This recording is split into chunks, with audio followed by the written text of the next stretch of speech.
Okay, so today we're going to have a look at spraying MRP lacquer paints onto tanks, and I just wanted to run through my process of how I do it. I've seen a couple places on the internet. There's a few guys that are saying that they like to use MRP on tanks because the colours are very good, and a lot of the aircraft guys do it, but the coverage isn't very good and they're struggling with it. So I just wanted to show you my approach. I've come from the aircraft side, obviously. This is where I've come into MRP, and always being an armour modeller, I like to bring similar techniques back and forth. Now of course, if you're an aircraft modeller, you're used to MRP. Because of the way it gets used, it can be it's got properties in it which, for a start, I don't think there's any paint that you can get as thin and as flow as well as this does straight out of the bottle. That's my first thing. So that's one of the key points to it. Obviously with aircraft, doing freehand camouflage, all of that, that's an important thing. Doesn't necessarily come into armour so much, but then again it does, obviously. Also in armour, for instance, you don't generally need this sort of paint to do an overall coat. And you would wonder why, you know, when you've got Tamiya, you've got AK Real Colours, you've got all these paints that are very good coverage. Well, the reason I would suggest this, and the reason I've moved on to them as well, is for the first point. Now I know AK Real Colours and Vallejo and all of those do this straight out of the bottle, but I don't know many companies that will go ahead and do all of British tank colours straight off, which I've got here. So this is alone, these 5 here are just for the British Contour scheme. Now that's a particularly tricky colour. I mean, you've got a mixed Tamiya, there are Vallejos, there are AK Real Colours, but some of them are all a little bit different. So the first off is the fact that you get a very good colour range. The second, unusually with colour ranges, they are as on point to a colour match as you can get. It really is staggering. Their Panzer Grey, or Dunkelgrau, is so close to what sort of I think of it as. There's a great video as well, I'll link it in the description below, where chap goes into it in detail. It's really great stuff. So there's one reason, is the fact that you're getting extremely good colour matches in the MRP. Second, while we're on the colour match, let's just bring this old boy in. This is my Panzer IV in sort of desert colours that I'm doing at the minute. So this is RAL 8000 and 7008, I hope. I haven't done it for a little bit. Now, I almost thought about taking this down to Bovington's, it's only down the road, and putting it on the Tiger. It is such a close match for those two colours that is used on that Tiger. It is actually staggering. And I would challenge you to find any colour that gets as close to this out of the bottle. So that's just what I'm saying with the colour matches. So far, I've been incredibly impressed. Secondly, I needed the early British War dark green G4 and khaki green G3. So they're another difficult colour. They're the ones used for BEF tanks, the green and the black and green, basically, it looks like, but it's a very dark green. So that's covers you as far as getting the colour. I like to have a good colour straight out the bottle, and I don't like to mess about with pre-shading or anything. There's a caveat there that we'll come back to. Generally, I don't like to do pre-shading or anything. I just want to go straight on with an overall colour. One last while we're on it, as I've got it here, BT2 4BO. That's pretty good in my eye. I think that's a pretty good match. So I think you see what I'm saying. So now we're going to use this Matilda that we've got here. This is the Tamiya kit, but the Soviet version, which is an amazing kit to release. They've changed quite a lot of the different bits that are needed, and it's an amazing thing to get. Tamiya don't always do that, give us alternate parts, and they've gone and retooled quite a bit of it, including workable heavy tracks. So fantastic stuff.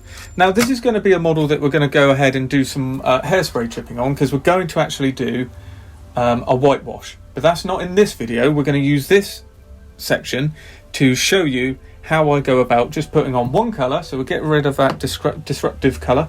Just going to put on khaki green G3 because I've got it under good authority that this is what British Lend-Lease vehicles were painted in going out to the Soviets, and we're going to go ahead and put this on. So for that, my technique for spraying MRP, this is the same with aircraft if I'm just doing one base colour as well, is to start with a very good primer. And when I say primer, I do not mean we're going to get Mr Surfacer or whatever you want to use as a primer, etc, etc, etc. I mean we're going to get a colour which is a close match, but it's not the match, it's not the same colour. We're going to use that to do all of the hard work, because it is true to say these paints are very thin.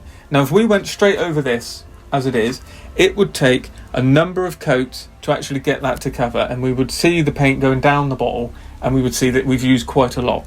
Now it isn't cheap, these are about £5 a bottle. Obviously these, £2 a bottle, and this is already thinned, so you're getting a lot less paint for your money. But what you are getting is an incredibly superior paint finish, hard wearing finish, and colour match. And I think it's worth it, personally, for me. Obviously the other side of this is if you are doing freehand camo, which I did on the Panzer IV we showed earlier, there's nothing better. There's nothing better. You spray it straight out the bottle, no worry about overspray, get in tight, job done. It's a very enjoyable experience. So, before we actually get on to MRP, what we're going to do with this one is we're going to paint it in a roughly matching colour. Now I know this is, you could argue that they're completely different colours, which they obviously are. But what this is going to do is fill in all of the recesses, give us a good matte finish that this will bite into nicely, and it will get rid of any of the issues that we got on there, because we all know how Tamiya sprays is going to go on here with a bit of lacquer thinner and it's going to just bite into everything and be perfect. Then we're going to go over and light coat, build up the colour with the MRP. And what we're going to be able to do with that is get a shading effect. It doesn't mean that it doesn't need to be a darker colour, it doesn't really matter what it is as long as it's a close shade. And you can start picking panels, and obviously the high points you're going to be doing a kind of pre-shading aspect of it, but then we're going to be able to actually fill in as we go in and around, and what it will do is give the MRP colour depth. So what you're going to end up with is the correct colour match, but you're going to have the depth there without having to build it up by using the MRP.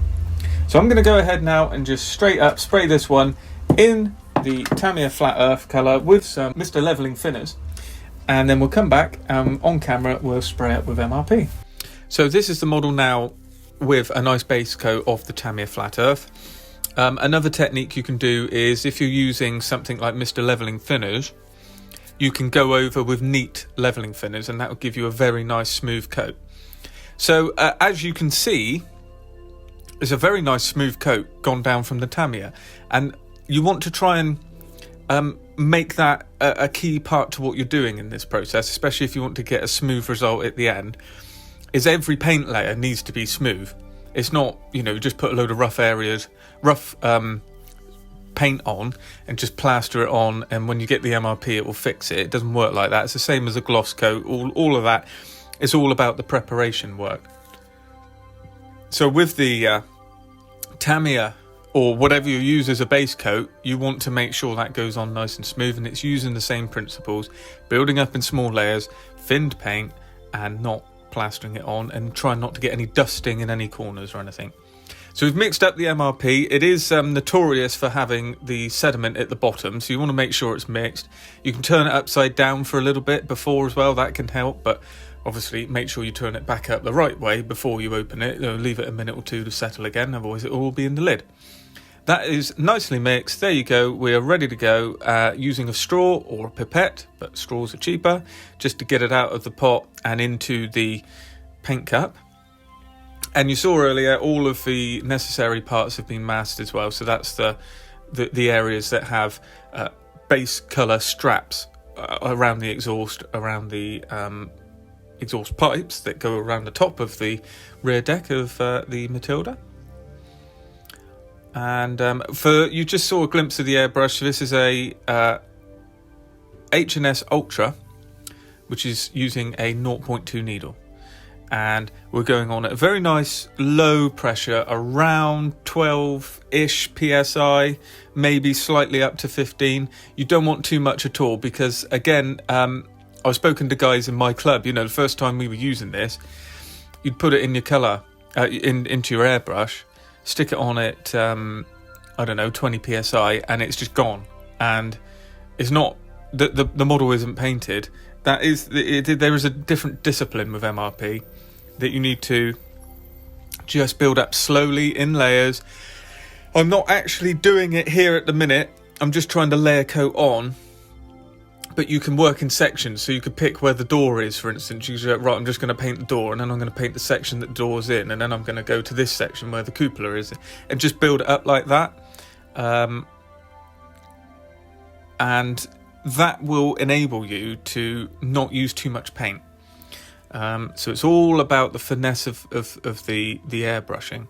Sorry, focus is struggling a little bit here, but hopefully it doesn't go out of focus too much. So one thing that is showing now is that how well that cast texture is being brought out, and that's because this is a gloss finish. And although it looks wet, it is, I don't know if it's even 2 minutes, but certainly within 5 minutes it's dry to the touch, and by 15 minutes it's as dry as it's ever going to be. And it is hard as nails as well, and by that I mean it's a very tough finish. If you're using things like Tamiya, even drop the turret, even like AK, Real Colours, all those sort of acrylic lacquers, as they call themselves, they're basically acrylics that can be thinned with lacquer thinners. They can be quite delicate. You can scratch them quite easy. I haven't found that with these proper lacquers like MRP. Mr Colour, for instance, would be exactly the same. It's just not thinned. So there's that as well. You could go, if you prefer to thin your paint and have it a bit thicker, here you can see this is in real time. That is not coming off. I'm not damaging that paint. So you could use Mr Colour, for instance. They're also lacquers. But you wouldn't quite get this same finish. It's a unique thing with MRP. I'm convinced now that you are not able to thin paint in the same way and get the same finish. I'm just convinced of it. If there's something more happening with the MRP that they've already done in the bottle. But I could be wrong. Now there you go. That is showing you the type of finish you're getting. So you can see how it's quite strong. There's no real bleed of the under coat coming through. It's a good colour. It's nice and glossy and so smooth. So we're not going to need to worry whether you do gloss coats or not for decaling. You don't need to worry about that here. You're ready to go. It's as smooth as you're ever likely to get. And now you can see the colour contrast as well, just to be sure that we have got a very good coverage. There you can see. And that's the principles. That's what we're doing here. That's the whole point behind it. This is how and that was no problem. That's only 1, maybe 2 coats of MRP. Probably, well, you saw me paint it. It was only about sort of 3 or 4 minutes, and we'd got most of the turret done. And then I probably spent another 5 to 10 minutes going around that. And that gives us the finish we've got here. And you can obviously see the difference. Yes, it's very glossy. One's very glossy, one's very matte. But at the same time, it's quite a strong colour, and I really like it. Obviously, the undercoat will change the upper colour a bit, obviously depending on how much you paint it. Just showing here this area at the back, which has got an aerial mount on the top, is just showing a bit of that bleed through. So it's easy. It's a good way to touch up, and around the top of the cupola there as well. So these are bits that when we start on the hull, I'll actually just go back to the turret and just put a final little misting coat over those areas just to block that out. And now carrying on the process, so we're showing a bit more depth, the actual painting process here on the hull and how we build it up and some of the different effects you can do. So with this, you can actually go through a number of methods, starting with like a pre-shading. So if you think of if you take, for instance, you could have pre-shading, which would have been going around all of these panels and putting black lines, for instance. You can allow that effect to come through. Certainly if you had a darker undercoat. This is almost a lighter undercoat, so there's a bit more difference there. But if we'd used a dark brown, for instance, we could then not try and plaster it into where the panel lines are, and it would then bleed through and you'd get a bit of fading out towards that. And you come in with this kind of misting cloud effect like I'm doing here, just building it up very slowly. Now, some of you guys may be doing this, but also, you know, I know that some of the armour guys are just putting on blanket coats of paint and going through the layers like that. And this is you see it more in aircraft. I'm not going to say it's an aircraft technique.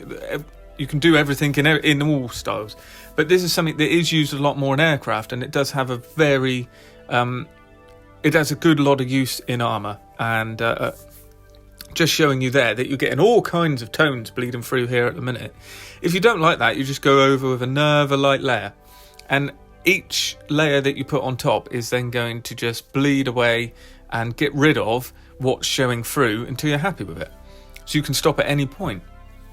I'm just doing the Cromwells at the minute, so what we've used there is a dark green, then come through with the SCC 15 on top, which is more of an olive type green. And for that, I've allowed quite a lot of it to bleed through in a kind of clouding effect, and you get that sort of, it's kind of blending, a bit of pre-shading, it's got a little bit of modulation in there, it's bringing in a whole load of things to just give a nice interesting look. It's trying to add a bit of texture to what you're seeing. And again, I keep saying it, just so there's no confusion, by texture I mean visual texture. That's what I'm going to land on. I'm going to fix myself to that I'm talking about visual texture. It's interest, it's not just one colour, there's things happening. There's lots of variation. And that is important when you get into these models, because that is a good way of helping things along. It's already sort of starts the weathering process, if you think of it like that. It already starts to add interest, rather than just going, we've got a brown tank, what are we going to do with it?